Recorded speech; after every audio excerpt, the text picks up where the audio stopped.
SSC পরীক্ষায় একটি ছোট্ট ভুল করলে তুমি যত ভালোই পরীক্ষা দেও না কেন তোমার কিন্তু ফেল চলে আসবে। আর সেই ভুলটি হচ্ছে ওএমআর শিটে কোনো প্রকার ভুল করা। ওএমআর শিট কি সেটা তোমরা সকলেই জানো।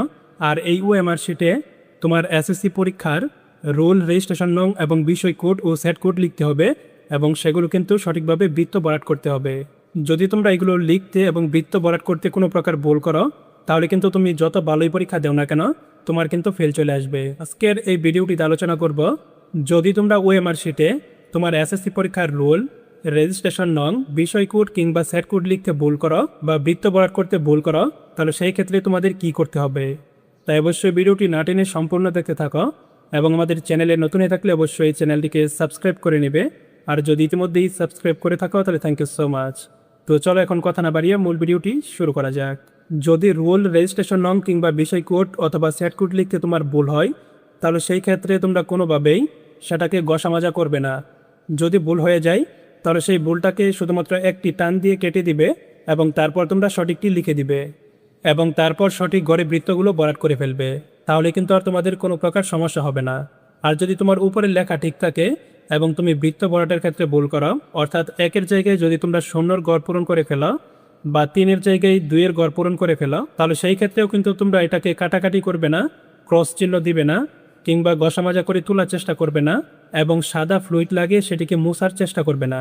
ভুলটা যেরকম আছে ওই রকমই থাকবে। তুমি শুধু সঠিক বৃত্তটি আবার পুনরায় বরাট করে দিবে।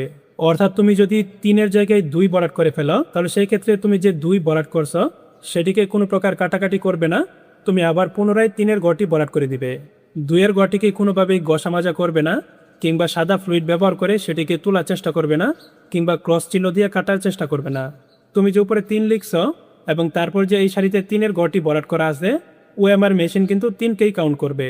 লেখা এবং বৃত্ত বরাট যে কোনো একটি যদি তোমার ক্লিয়ার থাকে তাহলেই কিন্তু ওএমআর মেশিন সঠিকটিকেই কাউন্ট করে নিবে। তাই যদি তোমার রোল, রেজিস্ট্রেশন নং এগুলো যদি লিখতে গিয়ে ভুল করো তাহলে শুধুমাত্র একটি টান দিয়ে কেটে সঠিক সংখ্যাটি লিখে দিবে এবং বৃত্ত বরাটে ভুল করলে ভুল বৃত্তটি কাটার কোনো প্রয়োজন নেই, তোমরা সঠিক বৃত্তটি আবার পুনরায় বরাট করে দিবে। এই ক্ষেত্রে একই সারিতে 2টি বৃত্ত থাকলেও তুমি উপরে যে সংখ্যাটি লিখছো ওই সংখ্যার বৃত্তটি কাউন্ট করা হবে। তাই ভুল হলে চিন্তার কোনো কারণ নেই। আমি যে নিয়মটি বলছি এই নিয়মগুলো তোমরা ফলো করবে তাহলে কিন্তু আর তোমার কোনো সমস্যা হবে না।